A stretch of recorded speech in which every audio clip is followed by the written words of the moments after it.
மு.க. ஸ்டாலின் சாரா இருக்கட்டும், இல்ல அவங்க அப்பா கலைஞரே திருப்பி வந்தாலும், இந்த ஆதவர்ஜனா இருக்க வரைக்கும் எங்க அண்ணன் விஜய் அண்ணன் மேல யாரும் ஒரு துரும்பு கூட வராது. ஏன்னா ஆதவர்ஜனாங்கிற தனி ஆள் கிடையாது. நம்ம யாரையும் பழி வாங்குவோ, யாரையும் வெறுக்கவோ வரல. மக்கள் கிட்ட நான் ஒவ்வொரு வீடா வரும்பொழுது அம்மாலாம், அம்மா வாப்பா தண்ணி குடிப்பா, இந்தாப்பா ஜூஸ் குடிப்பா அப்படின்னு சிரிச்சுக்கிட்டு ஓடி வராங்க வீட்டை விட்டு. நான் திருடவே மாட்டேன், அதுல உறுதியா சொல்றேன். எனக்கு இந்த திருட்டு தொழிலே பிடிக்காது. அரசியல திருட்டு தொழிலா ஆக்கிட்டாங்க. அரசியலுங்கிறது காமராஜர் மாதிரி நல்ல விஷயம், நல்லது செய்ய வந்திருக்கோம்.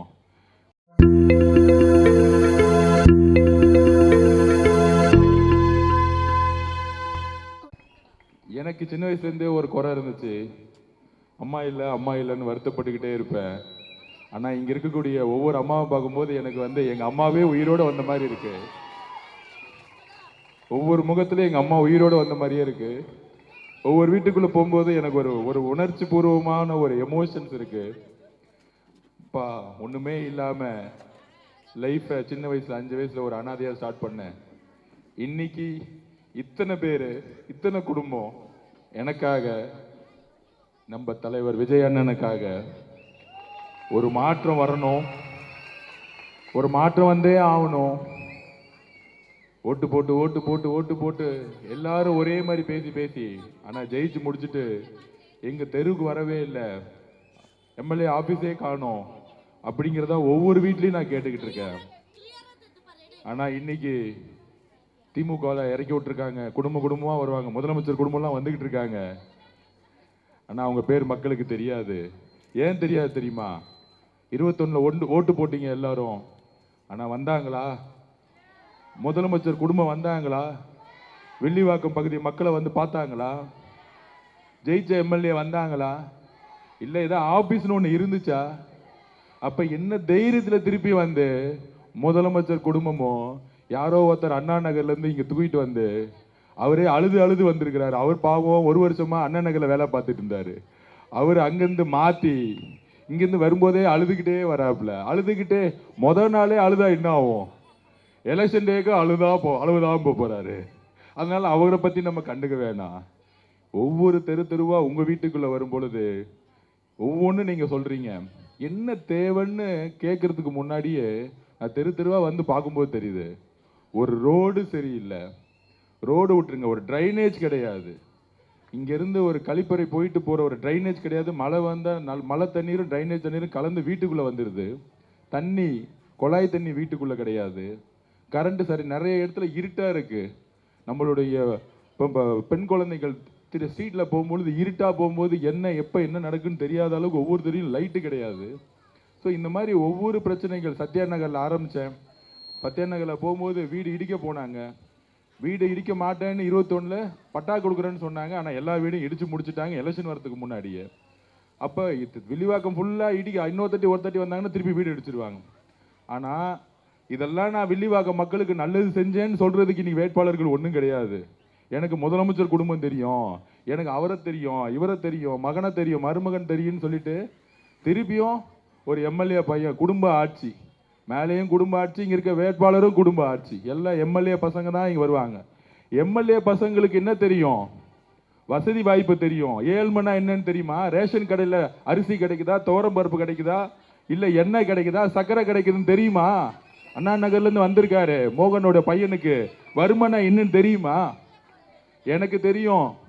சின்ன வயசுல ரேஷன் கடையில் பிஹெச்ல உட்காந்து போய் அரிசி வாங்கி மண்ணெண்ணெய் வாங்கி சாப்பிட்ட குடும்பம் நான்.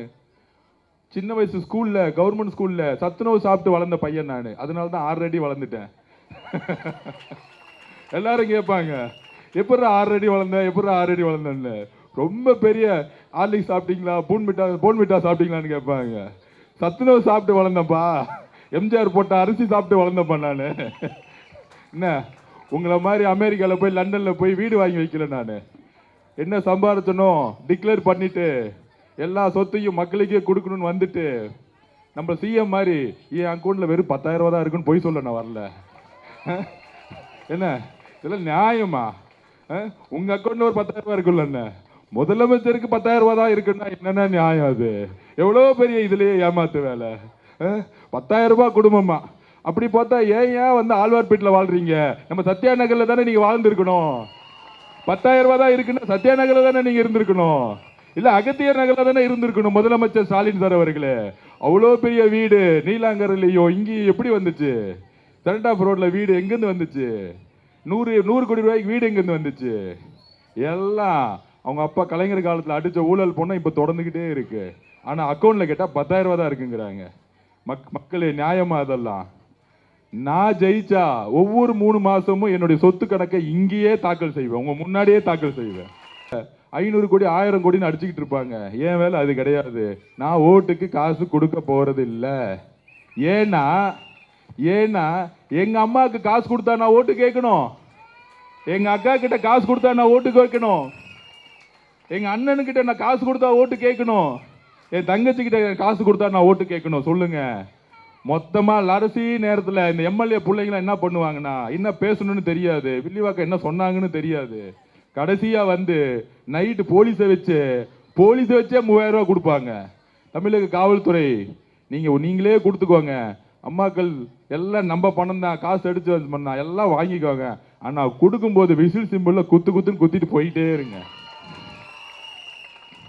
நம்ம யாரையும் பழி வாங்குவோ, யாரையும் வந்து வெறுக்கவோ வரல. மக்கள் கிட்ட நான் ஒவ்வொரு வீடா வரும்பொழுது அம்மா வாப்பா தண்ணி குடிப்பா, இந்தாப்பா ஜூஸ் குடிப்பா அப்படின்னு சிரிச்சுக்கிட்டு ஓடி வராங்க வீட்டை விட்டு. எங்க கட்சிக்காரெல்லாம் பாருங்க, சத்யா நகர்ல தான் வாழ்றாங்க, ஆழ்வார்பேட்டில் வாழல. இங்க நம்ம குமாரண்ணா பாருங்க, இங்கதான் எப்பயுமே இருக்கும். நாங்க எல்லோரும் உங்களுள்ள ஒரு ஆளா எப்பயுமே இருக்கோம். நான் ஜெயிச்ச பிறகு இதேமே நடந்து வருவேன். நடந்து வந்து என்ன தம்பி நீ சொன்னியே, நீ ஏன் செய்யலன்னு என்கிட்ட கேட்கலாம். ஒருவேளை லைட்டு போறது கவர்மெண்ட் இல்லைன்னா என் காசுலயே நான் போட்டு கொடுக்குறேன், பிரச்சனையே கிடையாது. நான் கவர்மெண்ட் செய்யல, அவரு செய்யல, இவரு செய்யலாம் சொல்ல மாட்டேன், செய்வேன். அவ்வளவுதான், முடிஞ்சிச்சு. என்ன பொறுத்த வரைக்கும் நான் பேச மாட்டேன், அதிகமா செயலுங்கிறது சொல்லுவேன். நிறைய பேர் கேட்டாங்க, இந்த அண்ணன் கோவப்படாதீங்கன்னு. நீங்க எல்லாம் அமைதியா உள்ளுக்குள்ள வச்சுக்கிறீங்க. நான் ரோடு இல்ல, டிரைனேஜ் இல்ல, இப்ப கூட ஒரு இடத்துக்கு போனோம், டிரைனேஜ் இல்லைன்னு சொல்லிட்டு அழுதாங்களே. இவங்கெல்லாம் பார்த்துட்டு வரும்போது டக்குன்னு மைக்கு பிடிச்சா எனக்கு கோவம் வந்துருது. நான் என்ன பண்றது? நீங்க எல்லாம் என்கிட்ட எல்லா பிரச்சனையும் சொல்றீங்க, கோவப்பட்டு கத்துறீங்க. நான் மைக்கை பிடிச்சி உங்க பிரச்சனையை சொன்னா ஏன்டா கோவப்படுறேன்னு கேட்கறாங்க மீடியால. உங்களுடைய கோவத்தை தான் நான் இங்க பேசிட்டு இருக்கேன். ஆனா உண்மையை பேசிட்டு இருக்கேன் உங்களுக்காக. நான் போய் பேச மாட்டேன் எப்பயும். அதனால அகத்தியர் நகர்ல ஒட்டுமொத்த வில்லிவாக்க மக்களே, அவங்களுக்கு தெரிஞ்சது ஒண்ணு தான்.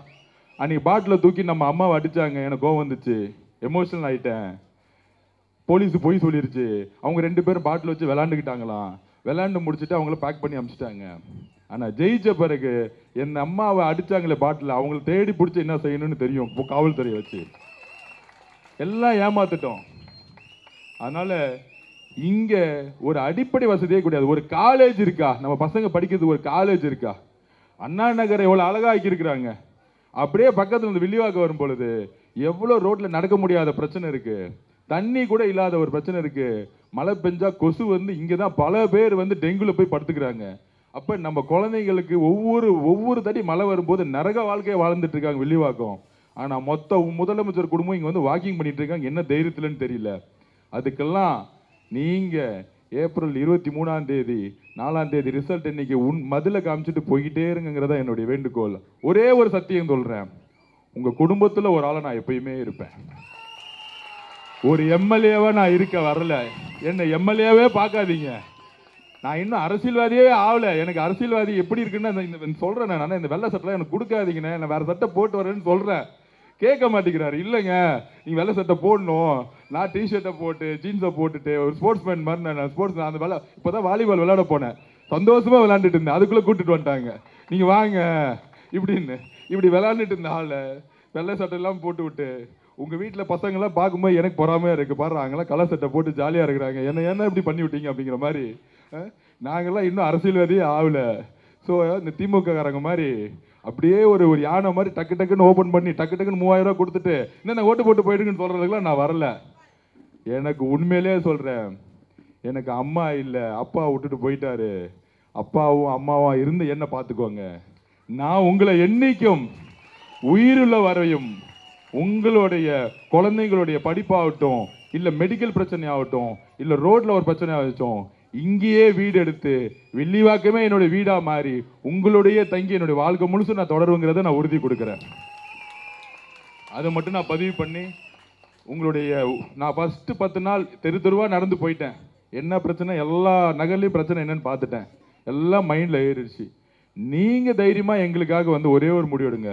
காசு கொடுத்தாலும் ஒரு மாற்றம் வேணும். 10 வருஷமா ஒரே கட்சிக்கு ஓட்டு போட்டீங்க. அந்த கையை மட்டும் மாத்தி யோசிச்சு பாருங்க. நல்ல ஒரு விஷயம். ஆதவ அர்ஜுனா டபுள் ஏன் இருக்கும். ஃபர்ஸ்ட் என் பேர் தான் இருக்கும், வேற பேர்லாம் இருக்காது. கவலைப்படாதீங்க. டபுள் ஏ பேரே இல்ல. டூப்ளிகேட்டா என் பேரை கிரியேட் பண்ண முடியாது இனிமேட்டு. என் பேரு குமார்னா 100 பேரை கிரியேட் பண்ணிடுவாங்க திமுக காரங்க. என்ன இல்ல வேற ஏதாச்சும் பேர் வினோத்னு இருந்துச்சுன்னா இன்னொரு 100 பேர் இறக்கிடுவாங்க. ஒரே மாதிரி வினோத் வினோத் வினோத்னு இருக்கும். ஃபர்ஸ்ட் பேர் ஆதவ அர்ஜுனா தான். ஃபர்ஸ்ட் சிம்பிள் தான் இருக்கும் வில்லிவாக்கத்துல. நீங்க மேல ஒரு குத்து குத்திட்டு அந்த கோமா எங்க குத்துறீங்கன்னா அங்க குத்திக்கிட்டே இருங்க. நீங்க குத்த குத்த மிஷினே காணா போயிடணும். அந்த மாதிரி நீங்க ஓட்டு போட்டு என்ன உங்க பிள்ளையா வந்து உங்க வீட்டுக்குள்ள விட்டுருங்க. நான் இங்க இருக்கிற 70,000 வீட்டுக்கு நான் பொறுப்பெடுத்துக்கிறேன். நான் என் வீட்டுக்கு கூட நான் போக மாட்டேன். உங்க வீட்டுக்குள்ள தான் நான் எப்படி இருப்பேங்கிறத பதிவு பண்ணி நம்ம அண்ணன் எங்க விஜய் சார் எல்லாத்தையும் விட்டுட்டு எவ்வளோ அடிச்சாலும் எவ்வளோ மிதிச்சாலும் எவ்வளோ காயப்படுத்தினாலும் யூடியூப் டிவிலன்னு எவ்வளோ அசிங்கமா பேசினாலும் எதுக்குமே பதில் கொடுக்காம நான் நல்லது செய்ய வந்திருக்கேன், அம்மாக்களை ஓட்டு போடுங்கன்னு வந்துட்டாரு. அவரோட வழியில அண்ணன் விஜய் அண்ணனையும் ஆதவியும் பிரிக்கவே முடியாது. விஜய் அண்ணன் 3 எழுத்து, ஆதவ் 3 எழுத்து, வெற்றி 3 எழுத்து. விஜய் அண்ணன் ஆதவ் வெற்றி 3மே ஒன்னா இருக்கும் எப்பயுமே. நிறைய பேர் சொன்னாங்க அம்மாக்கள் நீங்க அண்ணனை பாத்துக்கோங்க விஜய் அண்ணன் பாத்துக்கோங்கன்னு. இந்த ஆதவ அர்ஜுனா இருக்க வரைக்கும் தலைவர் விஜய் மேல ஒரு துரும்பு நடக்காது. நீங்க பாத்துக்கோங்க. அது மு.க. ஸ்டாலின் சாரா இருக்கட்டும், இல்ல அவங்க அப்பா கலைஞரே திருப்பி வந்தாலும் இந்த ஆதவ அர்ஜுனா இருக்க வரைக்கும் எங்க அண்ணன் விஜய் அண்ணன் மேல யாரும் ஒரு துரும்பு கூட வராது. ஏன்னா ஆதவ அர்ஜுனாங்கிற தனி ஆள் கிடையாது. ஒட்டுமொத்த கட்சியோட இருக்கக்கூடிய பெண்களுடைய சப்போர்ட், நீங்க அம்மா தலைவர் விஜய் அண்ணா நீங்க உங்களுடைய சப்போர்ட், ஒட்டுமொத்த இளைஞர்கள் அம்மாக்கள் தங்கைகள் எவ்வளவு பேர் இருக்கீங்க, அந்த நம்பிக்கையோட மட்டும்தான் நாங்க பயணம் போயிட்டு இருக்கோம். இவங்கள மாதிரி அடிச்சு கொள்ள அடிச்சு காசு அடிச்சு டிவியில எல்லாத்தையும் கரெக்ட் பண்ணி பேசுறவங்களாம் பாருங்க பெரிய அறிவாளி மாதிரி பேசிக்கிட்டே இருப்பாங்க. ஆனா கடைசியில திட்டுறது நம்மள தான் திட்டிட்டு இருப்பாங்க. இதுல இருந்தே கண்டுபிடிச்சல யார் நம்மள திட்டுறாங்க அப்படின்னு. அதனால நம்ம ஒரு பெரிய வெற்றியை உங்க மூலியமா நீங்க உங்க பிள்ளைக்கு கொடுக்க போறீங்க. இது நீங்க தான் தேர்தல் நடத்த போறீங்க. நான் சும்மா வந்து வாக்கிங் பண்ணிக்கிட்டு என்ன பிரச்சனைன்னு பார்த்துட்டு இருக்கேன். ஆனா ஜெயிச்ச அடுத்த செகண்ட்ல இருந்து நீங்க என்ன சொன்னீங்களோ அதெல்லாம் மாறும். 2 வருஷத்துல எல்லாத்தையும் மாத்தி கடைசியில வந்து ஓட்டு கேட்கும் போது தம்பி எல்லாம் செஞ்சுட்ட வேற என்ன வேலைன்னு சொல்லிட்டு அடுத்த வேலையை திருப்பி கொடுங்க அடுத்த எலெக்ஷனுக்கு. அதனால உங்களோட நான் பயணிக்க விரும்புகிறேன். அப்புறம் ஒரே ஒரு மெசேஜ், அரசியல் ரீதியான மெசேஜ் நான் கொடுத்துட்றேன். அது வந்து இங்க வெள்ளிவாக்கம் மக்களுக்கான கிடையாது. நான் வந்து ஸ்டேட் இன்சார்ஜ்னால நான் பதிவு பண்றேன். மீடியா முன்னாடி என்ன சேனல் வந்திருக்காங்க, ஓகே, ஸோ பதிவு பண்ணிட விரும்புகிறேன். இன்றைக்கு திமுக கழகம் வந்து எந்த அளவிற்கு ஜனநாயகத்துக்கு எதிராக இருக்கு அப்படின்னா, கூட்டணி கட்சி நீங்க பார்த்துருப்பீங்க 26 கட்சி கூட்டணி இருக்குப்பா ஸ்டாலின் சார் கூட. என்னப்பா எல்லாரும் அந்த பக்கம் இருக்கிறாங்க. அதுல காங்கிரஸ்காரங்களுக்கு வேட்பாளர் போடவே முடியல. இன்னைக்கு வரைக்கும் ஓடிக்கிட்டு இருக்காங்க, நாமினேஷன் பண்றதுக்கு தாக்கல் பண்ணிட்டு இருக்காங்க. அப்புறம் இன்னொன்னு, நம்ம விடுதலை சிறுத்தைகள் கட்சி நம்ம திருமானா இருக்கா பாருங்க. ஒரு 2 நாளுக்கு முன்னாடி நான் திருவம்பூர் மீட்டிங்ல பேசினேன். ரொம்ப வருத்தத்துக்குரிய செய்தி வந்துகிட்டு இருக்கு. அது உண்மையா அப்படிங்கிறது டிக்ளேர் பண்றோன்னு சொன்னாங்க. நான் என்ன டிவி பார்க்கல. மாநில அரசியலுக்கு திருமாவன் திரும்புவன்னு சொல்லி சந்தோஷமா டிக்ளேர் பண்ணாரு. தமிழ்நாட்டில் இருக்கக்கூடிய தலித் சகோதரர்கள் எல்லாரும் சேர்ந்து திருமாவளவன் வந்து மாநில அரசியல் வந்துட்டாரு அப்படின்னு சந்தோஷமா இருந்து டிக்ளேர் பண்ணாரு. அவரும் சொன்னாரு 26க்கு அப்புறம் அரசியல் சூழ்நிலை மாறப்போது நான் வந்துட்டேன்னு சொன்னாரு. ஆனா இந்த 3 நாள் 4 நாளுக்குள்ள திரு உதயநிதி ஸ்டாலின் அவர்களுக்கு திருமாவளவன் 4 எலெக்ஷனுக்கு அப்புறம் ஒரு காம்படிஷனா இருப்பாருன்னு சொல்லிட்டு முதலமைச்சரே ஸ்ட்ரைட்டா பேசி, சபரீஷ் அவர்கள் ஸ்ட்ரைட்டா பேசி, உதயநிதி ஸ்ட்ரைட்டா அவர் பேசி, அவர் வந்து டிக்ளேர் பண்ணதை திருமாவளவன் அவர்கள் எம்எல்ஏ எலெக்ஷன் நிக்கல கூடாதுன்னு அவருக்கு அழுத்தம் கொடுத்து அவர் வித்ரா பண்றதுக்கான வேலையை பண்ணிட்டு இருக்காங்க. இதை நாங்கள் வன்முறையாக கண்டிக்கிறோம். இன்னொரு கட்சி தலைவரையே வந்து எம்எல்ஏ எலெக்ஷன்ல வித்ரா பண்ற அளவுக்கு இன்னைக்கு முதலமைச்சர் ஸ்டாலின் இருக்காருன்னா, தலித் மக்களுடைய உணர்வா இருக்கக்கூடிய அண்ணன் திருமாவளவனுக்கே இந்த நிலைமை அப்படின்னா, இதுக்கு மேல நான் ஜனநாயகத்தை பற்றி சொல்ல வேண்டிய அவசியம் இல்லை. அண்ணன் திருமாவளவன் சட்டசபை தேர்தலில் போட்டியிடணும், தலித் சகோதரர்களோட குரலா இருக்கணுங்கிறது நாங்கள் ஒரு தனிப்பட்ட கருத்தை நான் சொல்றேன். ஆனால் நாங்கள் கடுமையாக திமுகவுடைய மு.க. ஸ்டாலின் சார், சபரீஷ், உதயநிதியோடைய இந்த ஜனநாயகமற்ற சொந்த கூட்டணி கட்சியே அழுத்தம் கொடுக்கக்கூடிய ஒரு வேலையை செஞ்சிருக்காங்க. கடுமையா சொல்றோம். இது கண்டிப்பா அண்ணன் திருமா அண்ணன் கிட்ட இருந்து வந்த முக்கியமான நியூஸ். அவங்க கூட இருந்தவங்க சொன்னாங்க. எல்லா தலித் சகோதரர்களும் வருத்தப்பட்டு இருக்காங்க. அண்ணன் திருமா அண்ணன் சட்டசபை தேர்தலில் நின்னே ஆகணுங்கிறது எங்களுடைய தனிப்பட்ட ஒரு வேண்டுகோள். அவர் மேல எப்பயும் அன்பும் பாசமும் எங்களுக்கு இருக்கு அப்படிங்கிறத பதிவு செய்து, இதுக்கு உண்மையான என்ன அழுத்தம் கிடைச்சிச்சுங்கிறது அண்ணன் திருமாவண்ணன் போய் சொல்ல மாட்டாரு. அவர் மனசாட்சிக்கு தெரியுங்கிறத பதிவு செஞ்சு இந்த ஒரு அரசியல் கருத்தை மீடியாக்காக சொல்லிட்டு, தமிழக மக்களுக்காக சொல்லிட்டு, திருப்பியும் அகத்தியர் மக்கள் இந்த பாப்பாலாம் வந்துச்சு, என் தங்கச்சிலாம் வந்துச்சு, சந்தோஷமா ஓடி வந்துச்சு என்னை பார்க்கும் பொழுது. அந்த மாதிரி ஒவ்வொருத்தரும் தேடி வந்து எனக்கு ஆதரவு கொடுத்ததுக்கு என்னுடைய நன்றி நன்றி நன்றி. உங்க வீட்டில் ஒரு பிள்ளையா, ஒரு அண்ணனா, தம்பியா என்னை சேர்த்துக்கிட்டு இனிமேட்டு நான் இங்கே வந்தேன்னா கூப்பிட்டு எனக்கு கொஞ்சம் நைட்டு 9 மணி என்ன சாப்பாடு கொடுங்க, தோசை இட்லி மட்டும் கொடுத்துருங்கன்னு சொல்லி நான் வாழ்த்து கொடுக்குறேன். நன்றி, வணக்கம்.